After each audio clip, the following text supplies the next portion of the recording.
It's really important that you have an emergency fund, especially now more than ever with what's going on with COVID, with companies potentially eliminating jobs, or if you're in an industry that's been hurt by COVID, making sure that you have money to pay your bills if there's a change to your income or a loss of income. Are you ready for a successful retirement? We're addressing the topics facing today's retirees. Welcome to Retire with Ryan. Now here's your host, Ryan Morrissey.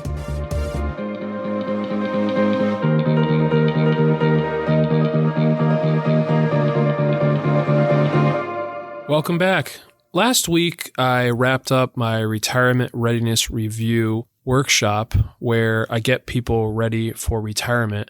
And if you've attended that class before, you're aware that it's really geared towards people 55 and older to talk about the issues that they're facing as they plan for retirement. But a lot of times, these people that attend have children and they mention, it would be great if my son or daughter could attend. And from time to time, I've had some of my clients actually bring their son or daughter, make them come. And it's a worthwhile class, but it doesn't really focus on the issues that someone just starting out should be thinking about. And so that got me thinking about this week's podcast. And what I want to do is talk about financial tips for young adults and really gear this more towards the things that a young adult, a young professional should be thinking about as they're planning their retirement and really planning their financial future. So if you have children, grandchildren, nieces or nephews, this would be a great episode to share with them. I've narrowed it down to 9 tips that I think can help a young person really set themselves out on the right foot. So tip number 1 is create a budget. Obviously, I talk a lot about staying within a budget, living within a budget. Everyone has to do that. But where I think this benefits a young person is in a few ways.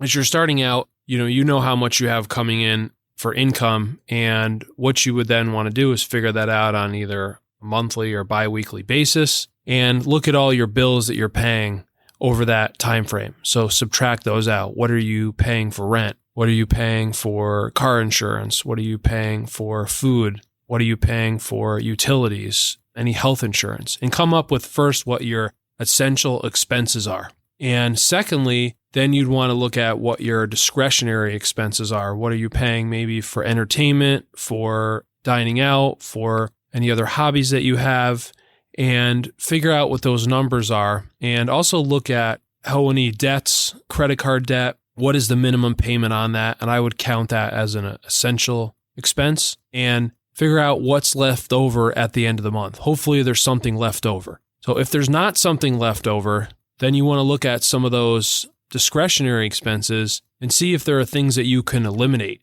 and to free up some money, because you need to be making sure that you're saving money along the way. If everything's being spent, it's not giving you the opportunity to do so. And as far as doing this, you could do this on Excel. You could do this on a piece of paper. If you're more tech savvy, then there's different apps out there. I'm going to put a link to an article from NerdWallet of different apps out there that you can use to help track your budget. Some banks do provide a budgeting app as well. I'm a fan of Dave Ramsey. I've read a few of his books. He has an app that you have to pay for that can also help you track your budget as well. So there's different ways that you can go about that. Step number 2 or tip number 2 would be to build an emergency fund.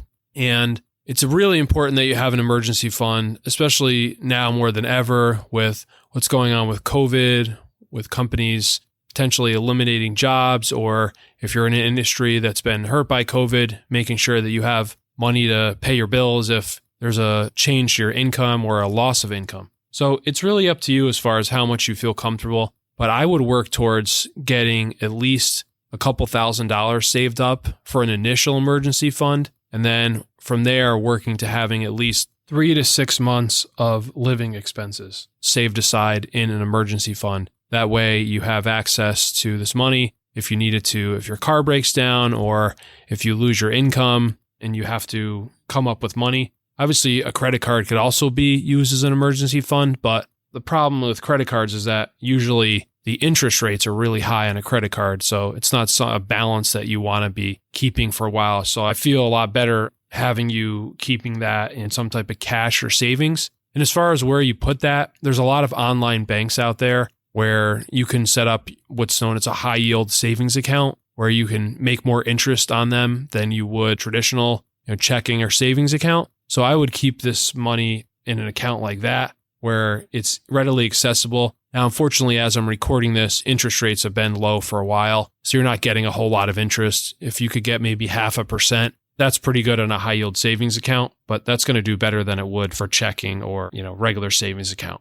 Tip number 3 is if you're working for a company that offers a 401k plan, make sure that you're contributing at least the minimum to get the company match. Most companies that offer a 401k plan, they have a company match. And the reason they do that is because the IRS requires them to offer a company match if they want to let all the employees, including the management, put in the maximum into the plan. So the standard match is usually a 3% match that requires you to put in 6%. So as long as you put in 6%, you're getting that 3% match. And that's free money. So you want to make sure you're definitely doing that. If your company doesn't offer a 401k match or they don't offer a 401k at all, then you still want to make sure that you're saving some money. And you could set up your own IRA. You could do that with a company like I use TD Ameritrade, or you could use Vanguard, Fidelity. And you want to go with a company that's not going to charge you anything, because when you're setting up an initial account, a lot of these companies will let you do this with no cost, and this will help you over the long run. However, if your company does offer 401k, even if there isn't a match, you'd want to look at what those options are. And if the plan has relatively low costs, that could be a good option. But there are also a lot of 401k plans out there with high costs, and you could be better on your own setting up just an IRA. Where you would need to use the 401k is that IRAs this year only allow you to contribute $6,000. If you have to be over 50 to put an additional $1,000. So if you're looking to save more than $6,000, then that's where the 401k would come into play. The 401k limit for 2020 is $19,500, and it's going to stay the same for next year. So if you were looking to put more than that $6,000 away, then that's where you'd need that company 401k. Or if you're self-employed, you could always set up your own 401k plan.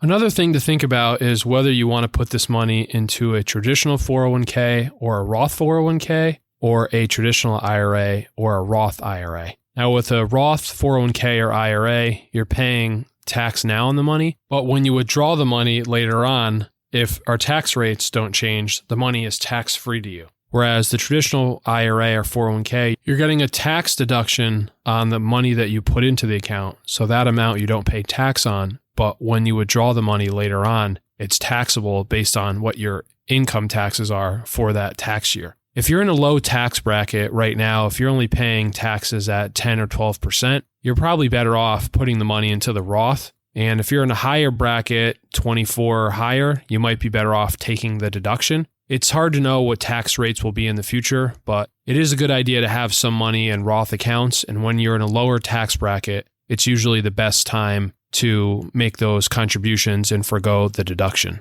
So tip number 4 would be to pay off any high interest credit cards. You want to avoid at all times avoiding carrying credit card debt. Most credit cards, even a low interest credit card, is going to be charging you at least 10% annual percentage interest rate. And many credit cards, especially the ones offered to younger people, are charging 20%, 30%. So unfortunately, no one's found a way to invest their money and generate a 30% annual return over time. If you could average a 10% annual return over time, you'd be doing extremely well. So you want to make sure that you're paying off all your high interest credit card. Any credit cards probably over 10%, you want to work to pay those off. And even if that meant just putting in the minimum to get your 401k match if your company offered it, or maybe just saving like 6% initially, that's a good idea, because you want to eliminate this credit card debt as quickly as possible, because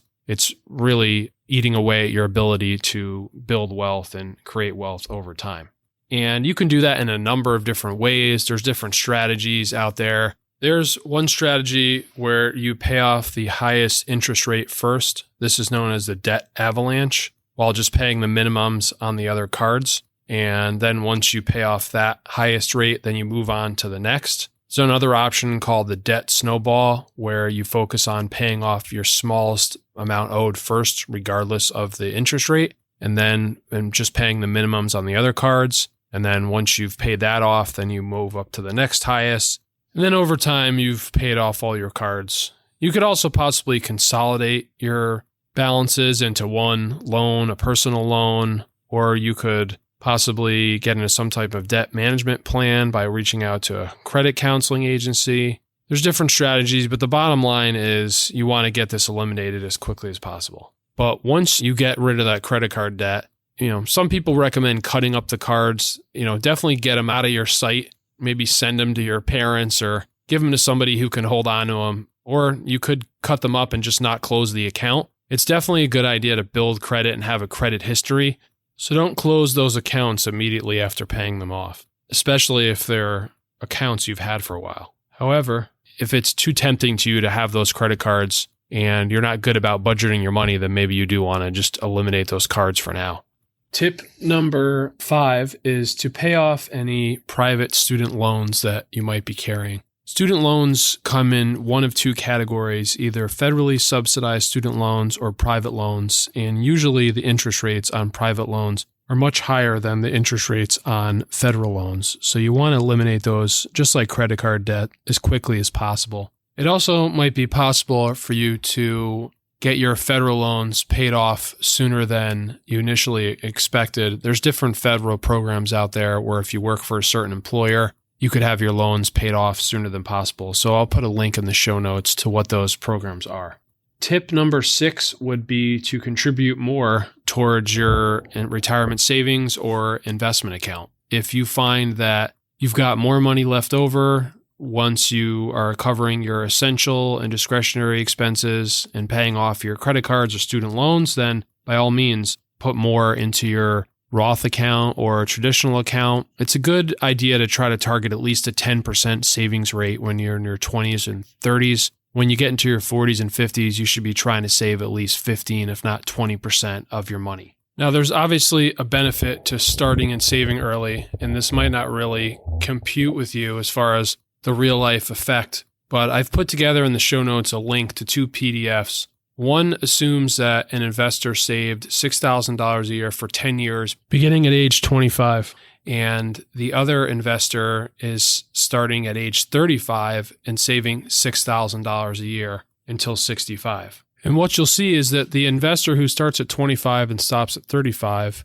saves $60,000, whereas the investor who starts at 35 and goes all the way to 65 saves $180,000. But at a 6% assumed compound growth rate, they end up with a very similar amount of money. But if you assume an 8% compound growth rate, the investor who started at 25 and saved till 35 ends up with significantly more money than the investor who saves for an additional 20 years. So that's where you really see the benefit of saving early, where compound interest starts to really kick in.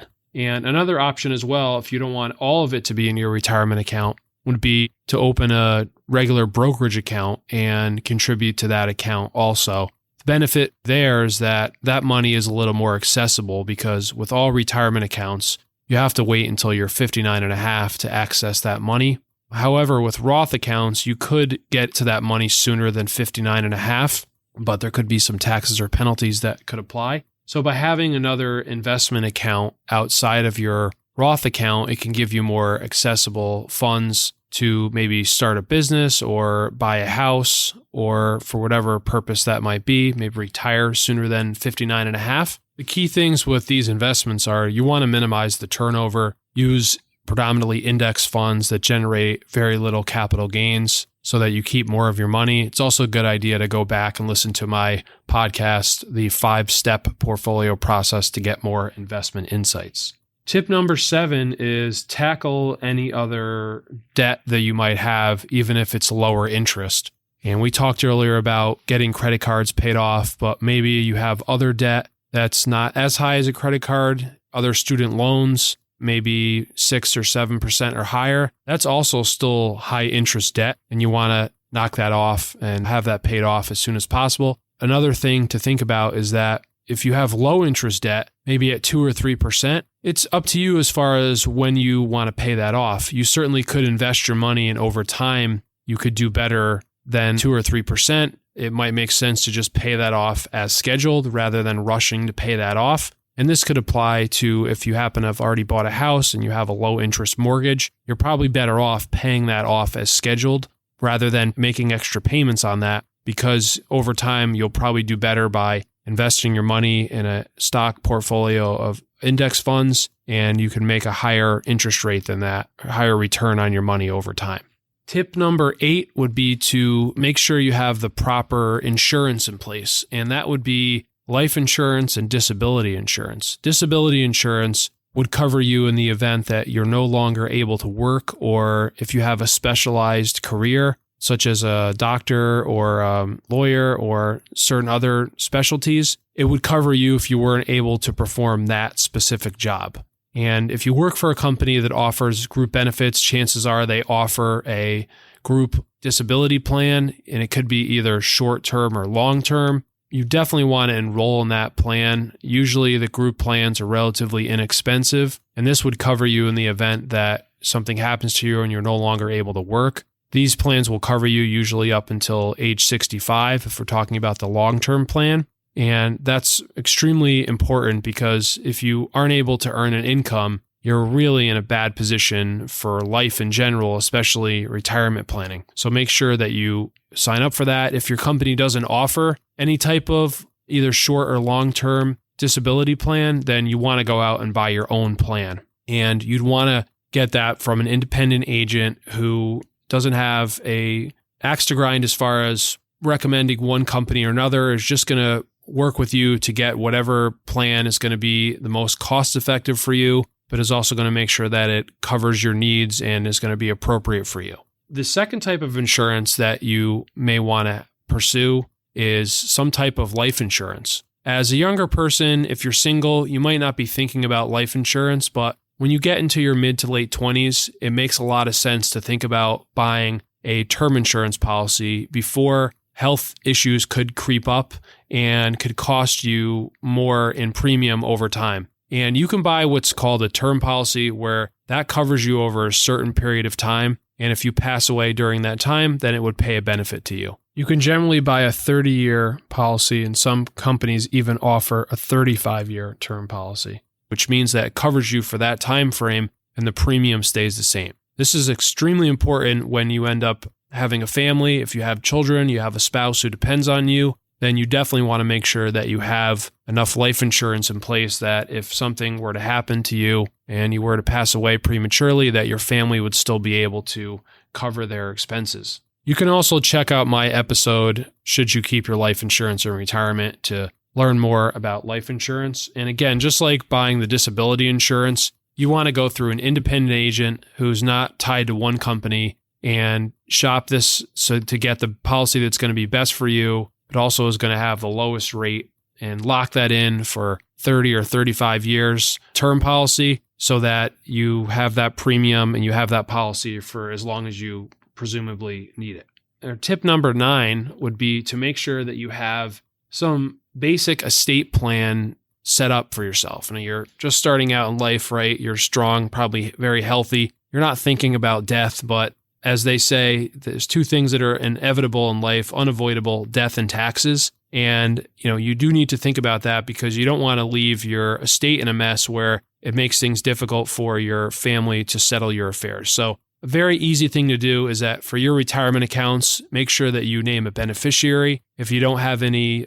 children or a spouse, then name your parents on there or someone close to you as your primary beneficiary, and probably also name a contingent. If you have any investment accounts, any taxable investment accounts, or any bank accounts, you can set up something that's known as transfer on death or payable on death account, which would mean that when you pass away, that account goes to that person. That's another thing that will also speed up the settlement of your estate. And for any other assets that you can't name a beneficiary, you could also just get a basic will set up. You could go to do one online like LegalZoom.com and have that drafted, not only to get your will set up, but also making sure that you have somebody who can make financial decisions on your behalf, which is a financial durable power of attorney, and also someone that can make healthcare decisions on your behalf, the healthcare power of attorney. Those are the three important things that you should have, because it'll make things a lot easier if, God forbid, something bad happens to you and your family needs to step in and assist you to make that a seamless process.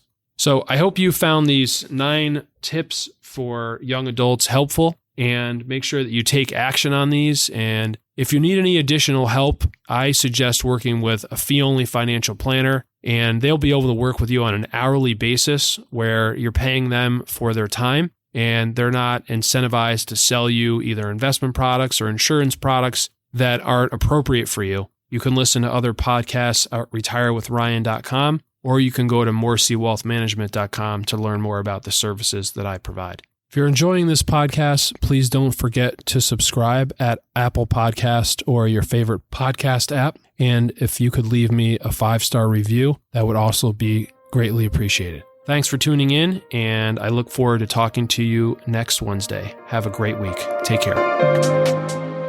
You should consult a financial advisor familiar with your specific circumstances before you make any financial decisions. Nothing in this broadcast constitutes a solicitation for the sale or purchase of any securities. Any mention of rates of return are historical or hypothetical in nature and are not a guarantee of future returns. Ryan Morrissey, CFP, is an investment advisor representative of Morrissey Wealth Management, LLC, a registered investment advisor.